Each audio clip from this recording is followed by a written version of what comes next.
السلام عليكم ورحمة الله وبركاته. بسم الله الرحمن الرحيم. الحمد لله الذي بنعمته وعزته تتم الصالحات وتنزل البركات.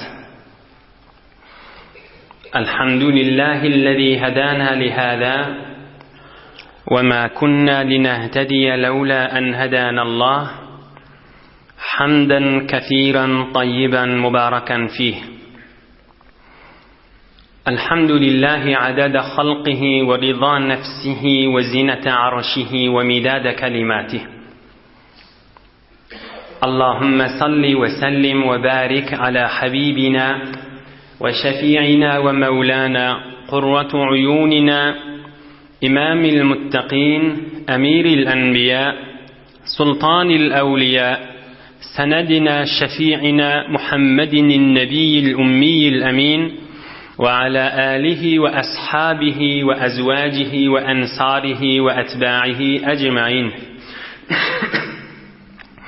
لا أسألكم عليه أجرا إن أجري إلا على رب العالمين. اللهم وفقني لبيان ما يحتاج الحاضرون إليه وما يصلح أحوالهم. إلهي أنت مقصودنا ورضاك مطلوبنا، فأعطنا كلنا محبتك ومعرفتك. الله تبارك وتعالى هما ذن طاعات عبادت لنذي صالح أمل لنذي خدای چین اترشق لنگ و محبت لنگ دعای خیر لنگ اچر دشار دغن غرنش محبت لنگ لطف و کرمی ولی قبول دبته همه ده ایلو نیچرینگ دوست یارنگ قوم خیشنگ انتانگ اغلقیدنگ دنیا و آخر سعادت گننمک یدعاقلق برتن انشاءالله. خدای تعالی yurdumudi parahat edip, vatanımızı emniyet, ağdı birlik, ulemalımız ve milletimizin ağdı birliğine nur imanından ayırmasın inşallah.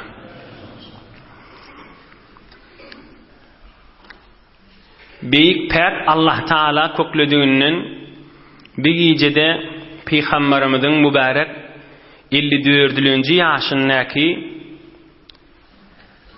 ve inniki hefteden meylek mübarek 55. yaşa geçişinden Huday köklüdüğünden hizmetine de yetirir inşallah.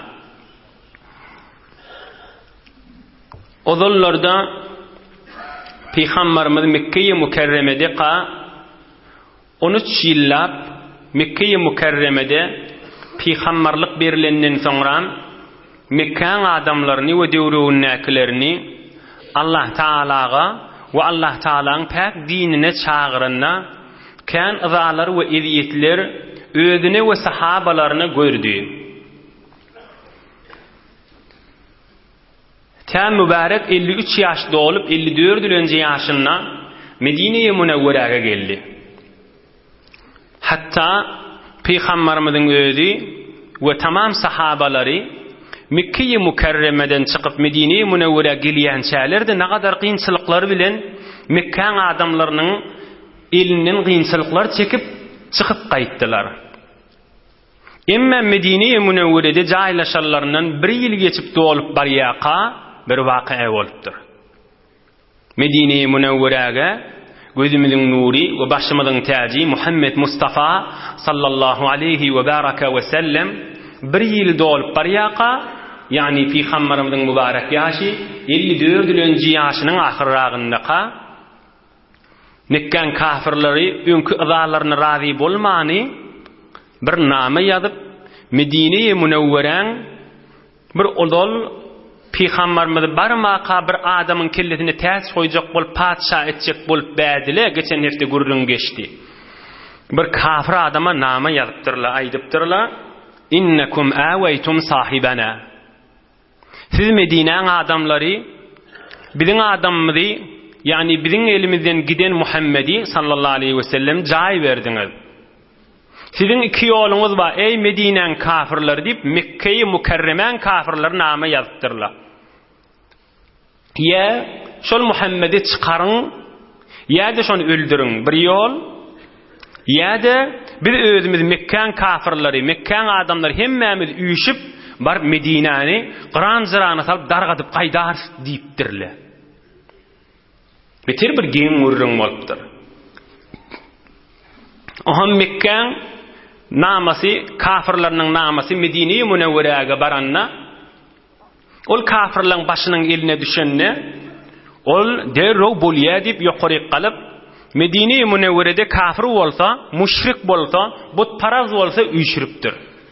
Aydıptır, bir ya Muhammed'i Medine'den çıkaraylı sallallahu aleyhi ve sellem, ya da öldüreyliyin, Mekke'nin adamları şey divay diye deyiptirler. فَاجْتَمَعُوا لِقِتَالِ رَسُولِ اللّٰهِ sallallahu aleyhi ve sellem. Medine-i Münevvere'deki 1500 tane de sahabası varmıştık Medine-i Münevvere'de. Peygamberimiz bir gün aydıptır, Medine ve devrevinnakinin sahabalarımız sanan ve atlarına yazın deyiptir. Şonna sanaptırlar, 1500 tane sahabası varmıştık Medine-i Münevvere'de ve devrevinne. Oham kafirler Medine-i Münevvere'de bir Muhammed'i çıkaracak deyip üyüşüptürler. Oham Peygamberimiz sallallahu aleyhi ve sellem bunlara ey kafirler Huday aydiye, Peygamber aydiye deyse bunlar kulak asacak değil. Emma bir baliğ ütümlü kep bilen, havluqmanı akıl vurrun bilen bulan üstüne varıptır. Oham aydıptır. Turidun en tuqatilu abnaakum ve ihwanakum. Ey Medine'de olayan müşrik kavm, butparaz kavm, Medine'deki öz ovadaşlarınız bilen, öz Müslüman bolan doğulluğunuz bilen, öz Müslüman bolan ağalarınız bilen, öz Müslüman bolan oğlunuz bilen ölüşecek bolýaňyz mi? Barıp 400-500 kilometrede daş kafirden bir nama geldi deyip, öz yurduňyzdäki doğulluğunuz bilen uruşacak bolýaňyz, aýaşynyňyz akylmy deyipdir. Olaň gowunny görjek bolup da beýtirip öz owaňyzdäki doğanlaryny bilen uruşacak bolmaňmy, ňyňyz akyl däl deyipdir. فَلَمَّا سَمِعُوا ذَلِكَ مِنَ النَّبِيِّ الْمُصْطَفَى صلى الله عليه وسلم تَفَرَّقُوا. Oham Peygamberimizin bu gurrunu eşitellerini Medine'nin kafirleri pıtırap, dargaptırlar. Bir doğru aytiyen Mekke'nin adamlarının diyen etcek bolup, öz Medine'de Müslüman bolan doğullumuz bilen görüşüp yürümeýillip. Hem şonu akıl verip, ve hem de görüptürle 1500 sahaba beyin rahati Muhammed Mustafa'nı çıkarıp bolacak ya sallallahu aleyhi ve sellem. Beyin rahati sahabalar kırıp bolacak değil, ondan ne korkuptırlar. Bir kıysaca ders aydıp inşallah izinden yine mübarek gurrun izin alıp gideriz. Ey mümin Müslümanlar, ey ayalı erkek doğullar, Peygamberimiz Mekke-i Mukerreme'de olardan azab razını gördü. On kän gurrunları geçti odal. Medine-i Münevvere'de uluqan azab adı Peygamberimizin kaptanını geçen heftelerde gurrun geçti. Kimlerden? Yahudilerden. Yahudilerin azalı keplerinden, Yahudilerin narahat etiyen soroglarından, Yahudilerin azavoy Peygamberimizin mihriban kalbini ancıtyan kufr kelimelerinden, Yahudilerin cesaretinden, Yahudilerin biedepçiliğinden, Yahudiyle Peygamberimizin mübarek mehzerine ve Allah Teala'nın azamatının beraberine biedepçilik kepleri keplep, Peygamberimizin kalbini ağırtiyerlerinin ödü bolacak da ne? İnni Mekke'nin adamları qallı ki, Mekke'nin azalarının tökülmeli vakti bollu ki, şu Yahudilerin öz azasının özü bolacak bu kadar kän Peygamberimizden çüreyim. Hatta Peygamberimiz olan azalarını Yahudilerin kıyın götürüp bilmeyeni, kâde yuqori kalıp dufulacak bolyanmıştık Yahudilere. İnni şuurunların arasını barıp 450-500 kilometreden Mekke'den yine aza gelmeli Peygamberimizden çüreyim. Aya aza tökülmeli ama işi dünyada. O da kim? Aziz terin mahluk, şerif terin mahluk, mukarrem terin mahluk, in yaradılalların içinde behterin ve mehterin olan muhterem insan, belli oluyor, bir dünyanın özü, bir tayi cennetin içi değerl olmalı. Derin dünya kesibi gam nebaşet, eğer başet, beni Adem nebaşet. Ey meri saklayan, qiyinçylyk bilen geçirýän, ey dünýesinde we dininden çürem narahaty görýän musulman dost. İkimiziň narahatymy Peýgamberimizin gaýgylarynyň narahatynyň ýanyna hiç zat däl bolmaly. Awwala ikimiz kim bolupdyr? Bar insan bolanymyz bilen narahatyymyz känni zeyrenmäge, narahat bolmaga, Hudaý näme bu qiyinçylyklaryň hemmesini men üstümden sallaýa diýmäne dagy ýagdaýymyz dilimiz ýokdur. Ýaxşy dilimize gaýym bolaydy. Bir Rasulullah janyň gününden dersal, Mekkeň adamlarynyň azasy inni galmaly da, inni Medine'de jaýlaşdyky. Üstünden bir ýyl geçdi. Yeni Mekke'den nama yaptırlar, şonu öldürün, şonu kovun, yoksa da barar, yoksa da özümüz dargatık kaydas deyip. Biz ey içerisinden, daşartından, erhileyinden, enatasından, oğul gıyzından, hemsayasından, hemkarından, ustadından, şagirdinden, devrevinden aza görýän dost. Hiç narahat bolma. Yadından çıkarma, dünyada yaşap verenlersin. Cennetinçi, behiştinçi değildir bu tayi. Bu tayi behiştinçi değildir. Qiyinçılıklar, narahatylar, ulukon musibetler daşın alıp duqa, elbette Resulullah canı yadyňa sal. Peýgamberimizin üstünden dökülüp beren qiyinçılıklar, musibetler yadyňa sal. Şonu ýakşyca bilerski Peýgamberimizin üstünden dökülüp beren musibetler müňden mirde däl biziň üstümizdäki. Ýöne şonna Hudaýy çağır. Biderek dargyp zeyrenip berme. Resulullah can qiyinçylyk wagtynda Hudaý çağırýanmışdy. Resulullah'ın münajatyny welde: Ya munisa kulli wahidin, ya sahibe kulli feridin, ya qariban gayra ba'idin, ya kashifal kurab, ya ilahal alamin, ya erhamer rahimin. Ey Hudaý ki iki adamın hewri, ey iki hiç yoldaşı yok wagtyndaky insanyň we mahlugyň yoldaşı. Ey yaqinimdäki bir we bar bolan Allah. Ey qiyinçylyklar açýan bir Hudaý.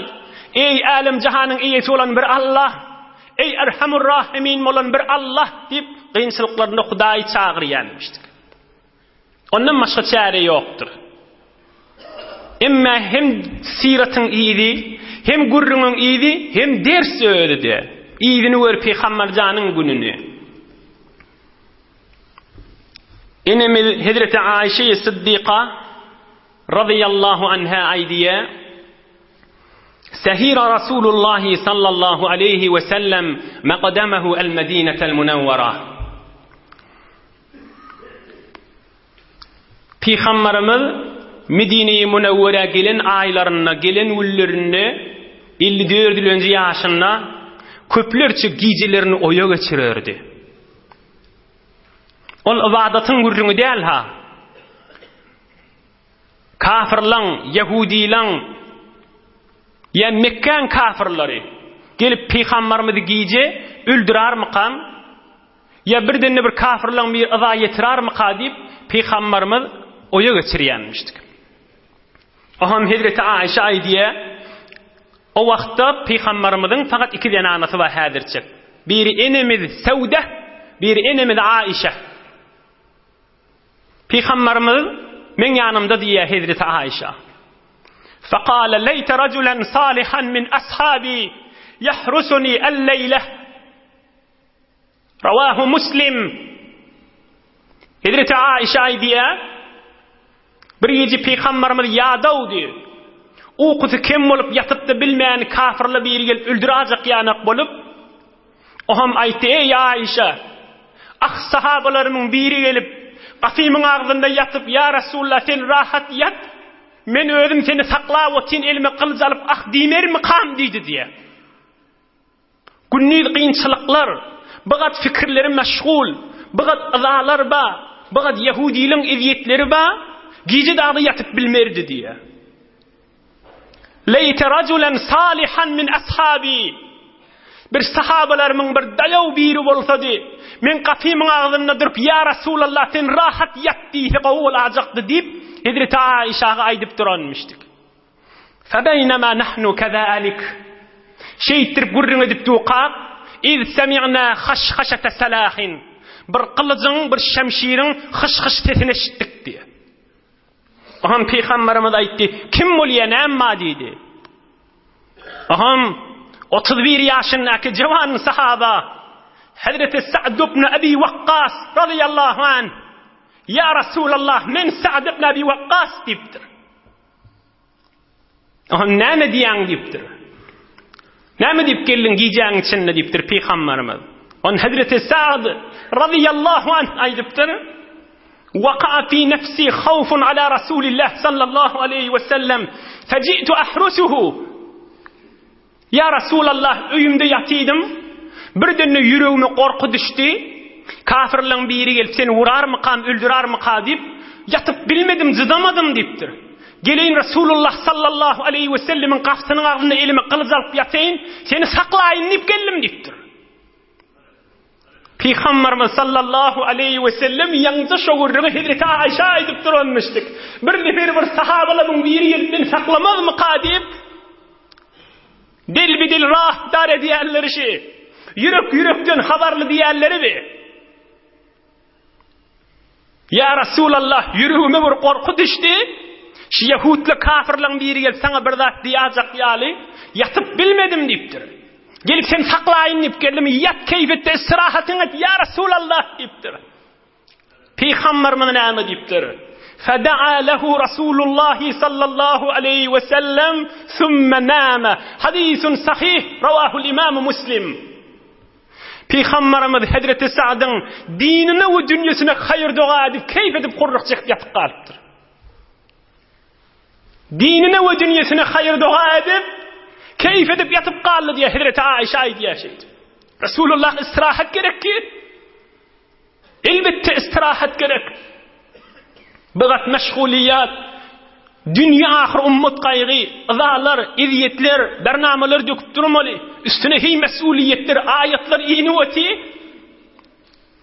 Ahir 31 yaşında menniyen bir cavan sahaba, 30-31 yaşındamıştık şonna. Hazreti Sa'd ibn Abi Waqqas radıyallahu anh gelip Husru Perviz'in kasrının içinde Hudaya şükür deyip feth olanına 8 rekat namaz okuyan sahaba. Hazreti Sa'd ibn Abi Waqqas radıyallahu anh rahat yat ya Resulallah deyiptir. Peygamberimiz hayır dua etip yatıptır. Dur şunu ders değilmeyi, ey cavan dost, ey mümin Müslüman, in Allah Ta'ala'nın aziz mahluğu, 7 kat asmanın üstüne çıkıp Resulullah, akşam doğru okutu olmalı. Ey dünyadan çürüyüm ders değilmeyi şey, pamuğun üstünde yumuşak yerde yatırmalı adam, o mahluk aziz insan, giyiciler oya geçirmeli. En asıl beşer, ömrünü bir gedek günah etmedik, ömrünü bir gedek haram iş etmedik, ömrünü bir gedek Allah Teala'nın buyruğundan çıkmadık insan, akşam uykusu yok olmalı. Bitayı cennetin içi değil, ve bitayı behiştin içi değilliğinden çürüyüm ulukan derstir. İkilenci ders almalılar. Ey cavan dost, evveli özüme aydiyen, ömrümüzde bir cegedek halis Hudayın rızayet için oya geçirdik mi? Dininden çürüyüm bir cegeci ömrümüzde oya geçirdik mi? Hazreti Sa'd yani adamlar Resulullah'ın saklap geçirttirler. Bir geceni oya geçirttirler. Hi bersi olarak ömrünü geçirttirler. Ha Resulullah sallallahu aleyhi ve sellem yok aramızda. Pek din ba. Aya bir gece dine hizmet bolsun deyip oya geçirdik mi? Bir gece vaxt değil ki öten akşam geçti gitti. Önkü akşam geçti gitti. Önkü akşam geçti gitti. Bir ay geçti gitti. Bir yıl geçti gitti. 17 yaş bilen 18 yaşın arasında 360 gece var. 360 gün mü? Bir gecesi. Bar 19 yaşın içinde. 20 yaşın içinde. 21, 22, 30 yaşa var yança. Ey kadir geceni oya geçirdik mi? Ey cavan dostlar, ey mümin Müslümanlar, ders haşlar. Üstünden geçir yalı gürrümdeki bula. Eğer murde miskin zabanda açtı, Be feryad ve zari fagan daşti. Hay şol kabristanaki yatallan dili va bolsady, bay qyygyrjakdylar. Eger murde miskin zaban daşti, be feryad ve zari fagan daşti. Şol ül fakirler, hacişanda yatan, ya beylik eýkadaki yatan, ya başga guwyrun içindeki yatanlar, eger icazet verilse bay qyygyrjaklar. Näme diýjekler? Şomara bi qatlat başat ruzgar, tobari demi çant fursat şomar. Ah bize ömrümüzü muft geçirdik. Birce yiyeceğin halis Huda için oyu geçirip bilmedik. Ey diri gelip veren, ey hadir fırsatı ba, ey hadir ruhu uçup gitmedik, ey hadir el ayağı diyen edip duran, ey hadir göz kulak dili diyen edip duran, fırsatın kadrini bilip, can çıkıp qyygyrjakly yöne olara ejade verilen aktı. Fırsatdır şula. Olar wagtlarynyň kadrini bilip, 30-31 ýaşynda men diýen wagtlaryna ilini kılıç alıp Rasulullah jany saklap durupdyr. Ýöne muny da ýaxşy bileýin. Goý gurrüňimiz kamil bolsun. Ey jowan dost, ikimizden çyryym. Gowjetdi kulagyň aç. Puç hyýal, puç pikir, puç fehmu wehm kelläňi da gelegamasyn ha bir wagtda. O da näme? Meňe ýaşym 20, 30'a varsam nefsim hutbuhut Hudaýyň diýenini eder diýip. Ya 40'a varsam ol qan adam bolaryn, hutbuhut özüm nefsim Hudaýyň diýenini edermen diýip. Ya 50'a varsam dogrular öýdedi. Häzir jowanlyk bolýar. Ya 60'a varsam dogrular halis puç hyýallar 90'a varsa da dogrulyp bermez. Munda halis tut çykar kelläňden. Dogrujak bolsa dogrular diýip, kan adamlary var.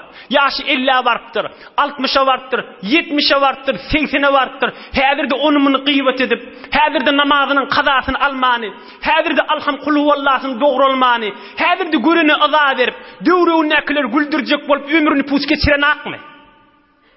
Geçirmän duran akmy meger? Häzirde bir nefer gıýbat etse, Allah kep bilen eziyet berdi. Häzirde bir diniň ýyzyna gelip bereni, Allah kuwady bolmany gelip beren adamlar görmýärmi? Bir wagtda bir adam qabr gazyp şi bolgoklyk işler etýänna, meselen qadim bir adamlar bolýanmışdyk. Bir nejasat işle.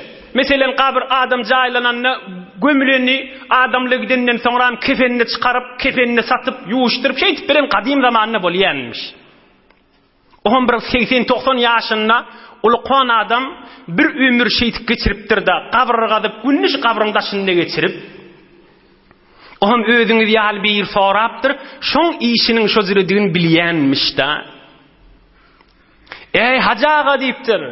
Yaşın 80-90'a geldi. Men seni bilýän 60-70 ýyl bäri işin qabr gazmak diýipdir. Dogryňa hiç qabrlaryň içinde geň zat görmediň maý diýipdir. Ey jowan dost, ikimiziň gurrüňi ha. Onu olay diýipdir.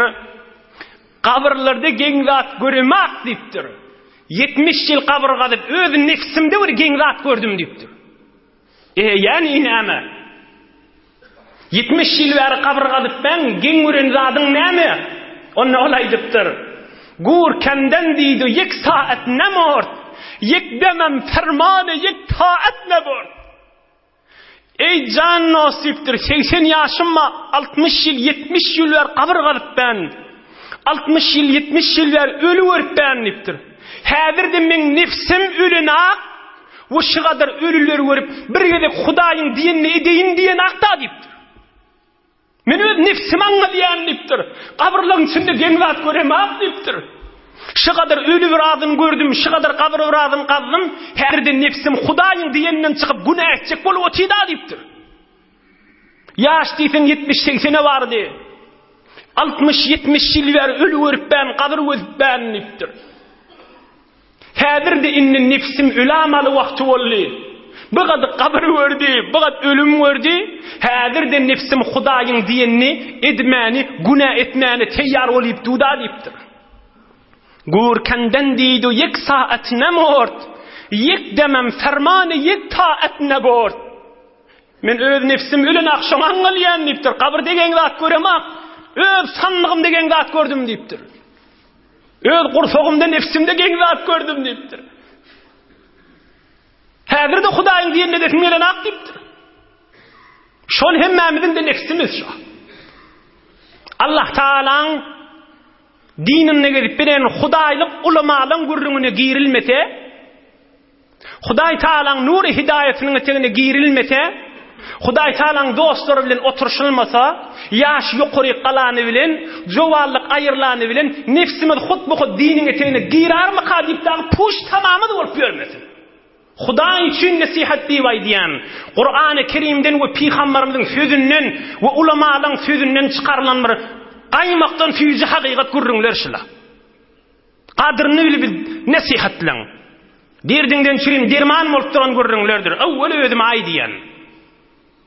Ýöne ýaşyň ulalany bilen bir gün doguralar, ay bir gece oýa geçirer, 50 de geçirer, 60 de geçirer, 90 de geçirip bilmersiň. Geçirjek adamlar kan, häzir 1 de geçirip bilene, biz de puştama etip görmäýdiň. Şunuň ertiýe goýma. Beyk Allah'ın rızayatynyň çyryň, pak dininden çyryň, Sa'd ibn Abi Waqqas ýanak, mert bol Rasulullah'ın daşyndan aýlanyş ýanak, diniň daşyndan aýlan, gönenersiň. Emma Peygamberimiz otagyna ýapdy, nowbaty sahabalar inni saklamaga dürpdirler Peygamberimizi. Peygamberimizi güne akşam bir sahaba mübarek gafsynyň agzyna şuma halky Mescid-i Nebi wa şo taýlarda sahabalar miri kılıç bilen aýlanýanmış daňa diýençe. Oham şeýle geçip bäke Allah Taala Peygamberimize Suriye Maideden aýa beripdir. 6-njy paraň ahyrky sefhelerine. A'udhu billahi mineşşeytanirracim. Ya eyyuhar rasul belligh ma unzila ileyke min rabbik ve in lem tef'al fema bellagta risalatahu vallahu ya'simuka minen nas innallaha la yehdil kavmel kafirin. Ya eyyuhar rasul, ya Muhammed diýmendir. Hudaý Taala Rasulullah'ın silab aýdypdyr. Ey iýberen rasulum diýipdir. Ya eyyuhar rasul, ey Rasulullah, belligh ma unzila ileyke min rabbik. Hudaý tarapdan taňa gelýän hukmi kılıç bolla adamlara eşittir diýipdir. Yüze galma diýipdir. Korkma diýipdir. Ve illem tef'al fema bellagta risalatahu. Hudaý aýtdy Rasulullah'a. Ey Muhammed Mustafa Rasulullah, eger bir yerini aýdyp da bir yerini aýtman goýsaň, wezifäň kim bolly? Peygamberlik wezifäň bitirdiň bolmaz ha diýipdir. Ve illem tef'al fema bellagta risalatahu. Bir yerini aýdyp da bir yerini aýtman goýsaň, onu wezifäň kamil bitirdiň bolmaz diýipdir. İzi vallahu ya'simuka minen nas.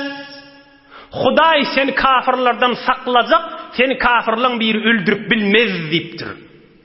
Şu ayet iňinde giýjäň içinde Peygamberimiz mübarek kellesini penjaradan çykaryp, ey sahabalarym bar öňüňde gidip ýatyň, Hudaý meni saklajak, indi demmeýlek bir adam kılıç alyp meni hiç wagt öldürüp bilmeýär, Hudaý aýdýar diýipdir. Wallahu ya'simuka minen nas. Ayet Kur'an-ı Kerim'şi. Hudaý Taala seni Rasulullah'ın özüm saklajak, seni bir kafir kılıç bilen hiç öldürüp bilmez diýipdir. Şu ayet inen moýnahyna giýjäň içinde Peygamberimiz mübarek kellerini çykaryp, eyyuhan nas insarifu anni faqad asamani Allahu azza ve celle. Barın öýüňde gitden rahat ýatyň, Hudaý meni saklajak diýip wada berýär diýipdir. Sahabalar onu demmeýlek öýüne gidip, onu demmeýlek Peygamberimiň gafsyna kılıç alyp durmak gerek däl bolupdyr. Onu demmeýlek gerek däl bolupdyr, Hudaý aýdýar. inha Peygamberimiz sallallahu aleyhi ve sellemin 54 yıl önce yaşının ahir kullarını bolan vakayaları. Yine bir Yahudiler bilen Peygamberimizin arasında bir ulqan gurrun bolýa. Ve Allah Taala da ayet diýberýär. İnşallah onun hizmetine de yetirir. Almalı dersini aydar. Inniki hefteden mübarek yaşı 55-nji ýaşa girenden meýlek gurrunlar bolar inşallah. Qala ulema'u Yahud ba'duhum li ba'din. Şogullerde Yahudilerin arasında öz aralarında bir dava, bir ölüm bolupdyr, qatl bolupdyr. Bir Yahudi öldürüpdir. Başka tayfa Yahudun birini öldürüpdir. Kulak asın, heýbir ulqan dersler var birlerden şireyim. Öldüren adam tarapta, qatil tarapta Yahudin ulamalar känmişdik şu tayfada. Bula diýipdirler, yürüyün Muhammedi sallallahu aleyhi ve sellem Azrailin fe innema huve beşer. Ola bir adam. Ona aýdaýlyn, ey Muhammed sallallahu aleyhi ve sellem, sen bizim peýdamyza hükmetseň, diyeti az kesseň, bizi hakim ya olar mahkum etseň, hulasa bizi utandyrmasaň, biz hemmemiz musulman boljak, sen iýdiňe düşüp, biz ulamalar Yahudiler da iýdiňe düşsek, tamam Yahudiler musulman bolar ha diýip de ýürüň baraýlyň Muhammed, ho siz dagy musulman bolsaňyz tamam Yahudiler musulman bolar. Onda men siziň peýdaňyzy hükmederin diýer, şeýtdirip de ahir zaman peýgamberiň aýagyny taýdyrdygymy bolar diýipdirler. Beýle bir nejis, beýle bir bihaýa milletdir Yahudiler. Oham üýşip min diýen ulamalar Yahudiler Peygamberimizin mübarek mahzerine gelipdirler. Aýdypdyrlar ya Muhammed sallallahu aleyhi ve sellem, qad arafta anna ahbaru Yahud ve eşrafuhum ve saadatuhum ve anna in ittaba'naka ittaba'atkal Yahud. Ey Muhammed, özüň bilýän biz Yahudilerin ulamalary. Eger biz sen iýdiňe düşsek, tamam Yahudiler sen iýdiňe düşer. Hiç Yahudi galmar musulman bolar ha. Hop näme hom diýipdir Peygamberimiz. Onu biz bilen kavmymyzyň arasynda dawa düşdi. Biz olary getirjek, biz de geljek sen üstüňe. Sen hak biziňki et. Biziň peýdamyza hökm ber. Bizi hakim et, olary mahkum et. Şeýsen biz hemmemiz musulman bolayly. Ol kanunlaryň beraberindäki ýöne hakyna hak etmeli. İnna beraberini bütün Yahudiler musulman boljak. Göreýliň Rasulullah näme hükmetýär. Göreýliň beýik Allah näme hükmetýär. Fa aba zalika Rasulullah sallallahu aleyhi ve sellem aleyhim. Peygamberimiz aýdypdyr, "Bulay diýäniňiz bolmaz" diýipdir. Bir hakyna hak etmeli, siz musulman bolarsyňyz diýip etjek däl diýipdir. Allah Taala ayet beripdir şomuga. A'udhu billahi mineşşeytanirracim. Ve en yahkum beynehum bima enzelallahu ve la tettabi' ahwaa'ahum واحذرهم en yeftinuka an ba'di ma enzelallahu ileyk.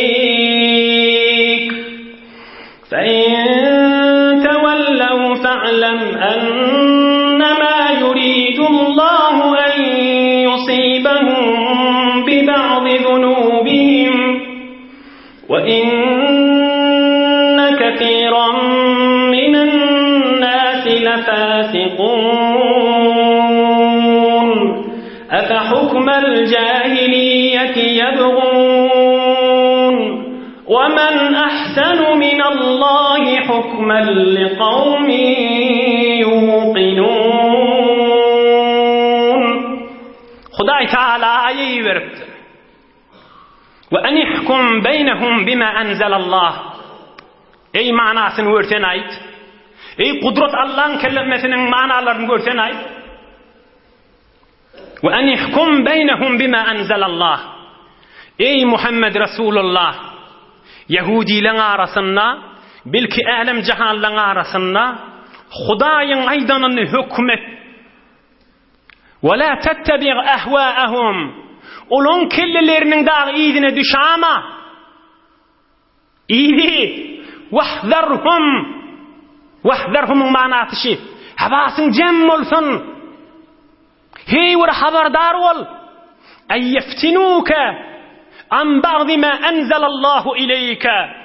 Hudaýyň hükmünün birimiciginden seni alıp galamasın şolar. Ay biz musulman bolar. Ay biz mal verer. Ay biz iyine düşer. Sen ştada Hudaýyň dininden çık diýip dağı seni azdıramasınlar. Hey bir havasın cem bolsun diýipdir. Hudaýyň hükmü daşy. Allah Taala'nın iýirin aýatynyň manasy daşy. Wahdharhum. Ulamalar bilýändir manasyny. Wahdharhum. Hey bir hisabyň çek diýipdir. Havasın cem bolsun, gözüň açyk bolsun. Seni ağlayacak bolyp durunurlar. Biz musulman bolayly. Sen nämet bir zat diýip. Hudaýyň hükmünden olakan hüküm bolmaz diýipdir. Musulman bolsa bolar, bolmasa aňraksin diýipdir Hudaý Taala. Bir nefer musulman boljak ya boljak ya imana girjek ya diýip hakyna hakyt bolmaz diýipdir Hudaý Taala. Dagyk kes hükmüň diýipdir. Inha Allah Taala Peygamberimiziň şolun peydasyny hükmetmediğini täýid edip belki kıyamada çeli bütün alem cihana bu husus bil mümin musulmanlardan şirin ders edip Allah Taala ayeyi verdir. Sure-i Maide 49-50 ayalary. Kur'an-ı Kerim elhamdülillah hemmemizin öýlemizde ba manasyny terjümesini okuydan göragam.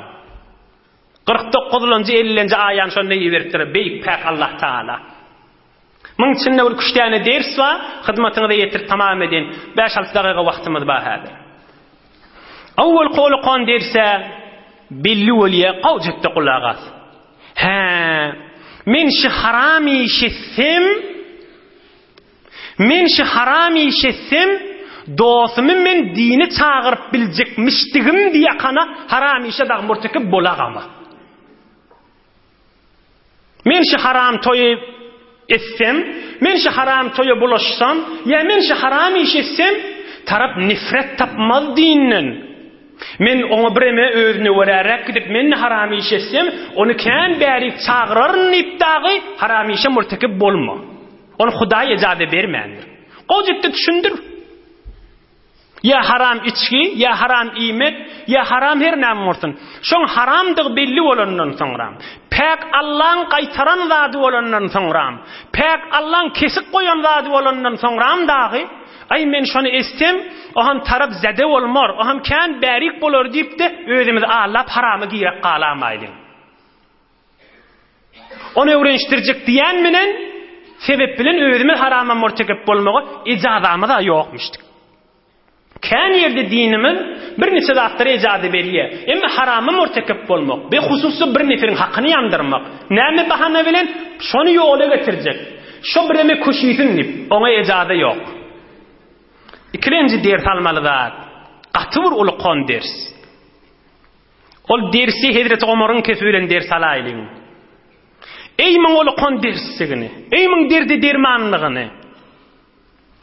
Bir wagt Hazrat Ömer radıyallahu an bir alim adamın birini aýdypdyr. Ya Ahnaf, ol alimyň ady Ahnaf. Men ejhelun nasi. Şu adamlaryň iň samsygy, iň akylsyzy, iň alymsyzy kim aýt diýipdir. Nähil adam beter samsyg adam bolýar, beter akylsyz, beter bilimsiz, alymsyz adam bolýar, şonu tanyp bolýarmy diýipdir. Ahnaf diýen alim adam aýdypdyr, tanýsa bor diýipdir. Beter samsyg adam iň bilimsiz, iň düşünsiz adam bir adamdyr. Men ba'a ahiratahu bi dunyahu. Ay dünyam bolsa bolýar diýip ahiretini ýakýan adam, men nazarymda beter samsyg adam diýipdir. Aw düşüneýliň, dünyam bolsa bolýar diýip ahiretini ýakýan adam, dünyam bolsa bolýar diýip Hudaýyň gaharyna düşýän adam. Hazreti Ömer aýdypdyr. Ýok diýipdir. Ala unabbiuka bi ajhala min hada? Mundan samsygyrak, mundan bilimsizrek, mundan düşünsizrek adam aýdaýynmy diýipdir. O aýyp diýipdir. Mundan samsygyrak, mundan düşünsizrek kim bolsun diýipdir. Hazreti Ömer aýdypdyr radiyallahu an. Men baga ahiratahu bi dunya gayrihi. Başga biriniň dünýesinden çyryp öz ahiretini ýakýan adam diýipdir. Sen aýtýanyňa öz dünýesinden çyryp ahiretini ýakýar diýipdir. Emme mundan samsygyrak adam başga biriniň jügsini pul ýerjekmişdik diýip öz dinini ýakýan adam diýipdir. Başga birini güldürjek diýip öz dinini ýakýan adam diýipdir. Başga birini hoş etjek bolup öz Hudaýyny gaharlantýan adam diýipdir. Ondan samsygyrak biri diýipdir. Sen aýdýanyňa öz dünýesinden çyryp dinini ýakýar. Emme mundan samsygyrak, mundan düşünsizrek, mundan bilimsizrek adam halkyň dünýesinden çyryp öz dinini ýakýan adam diýipdir. Nadani ki kemter nehet dust pay, çubinet ki düşman bobat der saray. Ey bilenagat akl aýtýar, ey bilenagat derman aýtýar. Dermanlanýan, dawalanýan adam gerek bilen görüňlerine. Nadani ki kemter nehet dust pay, çubinet ki düşman bobat der saray. Sen dosyň, sen gowurýan adamyň wagty ki görse sen öýüňde şoň düşmany bar. Şo dosyň sen öýüňe kän gelermi ýa az gelermi? Gelip de görmez. Näme diýip görýär sen öýüňde oň düşmany bar. Wagty ki öýüňde ýa döwrüňde Hudaýyň düşmany bolup on gowunny görjek bolup ketsen Hudaýyň rahmaty öýüňe gelämez. O bol öýdüm aýdýan. Soňra tezde oğullara nasihat diýip aýdýan. Öýüňde sen dosyň bir düşmany bolsa, o düşman häzir gelmez. Dost häzir gelmez. Näme diýip öýde oň düşmany bar. Düşman gidende o dosyň geler öýüňe. Hudaýyň düşmany bolan, diniň düşmany bolan, ol adamdan gowunny berjek bolup, güldürjek bolup, şola gülenni hoş bolup gezjek bolsaň, bilgin öýüňe Hudaýyň rahmaty, bereketi, hoşlugy, rizayaty, nury, hidayaty gelämez. Awvel on çykardaşlaryk, ondan soňra gör öýüňe Hudaýyň rahmatynyň dökülşini. Aýaşy hoş bol, badahlak bol, öýüňe gelen gaw diýdigimi? Ýok, diniňe gaýymdyr. Hudaýyň gaharyny getirjek ýerde onu muny güldürjek bolup özüň güýmäp ýörme diýdigi. Ahirki ders almaly zatda aýdyn tamam edeýilen. Wagtymyz da tamam boldy. 2-3 dagygada tamam inşallah. Ahirki ders almaly zatymyz Yahudiler gelipdir. Peýgamberimiz ştada näme bolmaly? Ýüze galmaly. Yahudilerin ulemalary gelýärti. Ýüze galsa hakyna hak etmeliler. Yüze qalmandır. Yüz gören cennet görmez. Yüz gören cennet görmez. Yüz gören cennet görmez diýipdir. Garry türkmen aýtýarmyny. Peýgamberimiz dünýeden geçenine gowgulagasyň, şunu aýtjak tamamy. Enes diýen peýgamberimiz 10 ýyllap gijeler sowuk suwy goltugyna saklap ýylydyp peýgamberimiz tahajjud namazda eltýän sahaba näme diýär? 10 ýyllap peýgamberimize hyzmat eden, 10 ýaşyndan 20 ýaşa barýança peýgamberimizin ogly ýanyk bolup hyzmat eden Hazreti Enes näme diýär? Peýgamberimiz dünýeden geçenne kunna kas-sa'alib. Peýgamberimiz dünýeden geçenne tilki ýanyk bolup, şagyl ýanyk bolup, haýsy deşige girjegimiz bilmedik diýär. Kafirlerden aldyrap, kafirlerden gorkup, inni din gidarmy qadyp, inni tamam bolduk diýip, kunna kas-sa'alib, tilki ýanyk bolup, şagyl ýanyk bolup, haýsy hine girjegimiz bilmedik diýär. Hatta hatabana Abu Bakr as-Siddiq radiyallahu an. Tam minber Abu Bakr as-Siddiq çykdy. Fama zala yushajji'una hatta sirna kal-usud. Hatta sirna kal-usud. Hatta sirna kal-usud. Abu Bakr as-Siddiq gurrun merdi. Wa aýtdy Muhammed aýyrly. Eger Hudaý diýen bolsaňyz Hudaý ba Hudaýa bendigi edin. Mert durun Qur'an-ı Kerim'e amal edin diýip. Bize gurrun merdi. Bize gurrun merdi. Bize gurrun merdi. Her gaýsymyz şiir ýanyp bolup turdyk, tilkiripden çykdyk diýipdir. Her gaýsymyz şiir ýanyk bolduk. Ýa-ni şagyl ýanyk, tilki ýanyk, ýerjek girjegimiz bilmehen nädik. Emma bile bir wagda nasihat berdi. Sizin arkaňyz Hudaýdyr, Rabbul Alamindir, Qur'an-ı Kerim'i amal etden mert bolun durun diýdi. Bize gurrun beri verdi. Her gaýtymyz şiir ýanyk bolup aýlanyberdik o ham dipdir. Wagty ki arkaň Allah Taala bolandan soňram, Rasulullah janyň pak sünneti bolandan soňram, Qur'an-ı Kerim bolandan soňram, näme dip diniň gurrunyny biz özümiz kiç saýmaly. Näme dip diniň gurrunyny bir haram diýmeden çirim, halal diýmeden çirim utanyp aňryk bäri bukunup oturmaly. Ey mümin musulman jawan dost. Yeri göğün yaradan, bihiştu cehennem yaradan, alem cihanı yaradan, kadir Allah'ın hükmü olandan sonra näme dip bukunup aňryň mäniň ödep, bila dogrudur, bila dogru dädir diýmäge çekinmeli. Delili näme? Delili ýokdur. Anihkum beynehum bima anzalallah ve la tattabi' ahwaahum wahdharhum an yaftinuk. Hudaýyň hükmüne et. Onuň menen kellehini da gidama habardar bol, seni meni azramasyn Hudaýyň buýrugundan. Hudaý Taala nuri imandan ayırmasın inşallah. Hudaý Taala ýurdumuzy parahat etsin. Vatanymyz emniyet etsin. Agdy birlik, iman awryda saklasın inşallah. Hudaý Taala mescit, medrese, hücrelerimizi ýürüp duran etsin inşallah. Maridlerimize şefa versin. Musafir, hizmetde, gurbetde, müşkilli dogully hemmelerin müşkilini asan etsin inşallah. Hudaý Taala özüniň we dostlarynyň muhabbetini versin inşallah. Kalbimiz nuri imandan dolu etsin.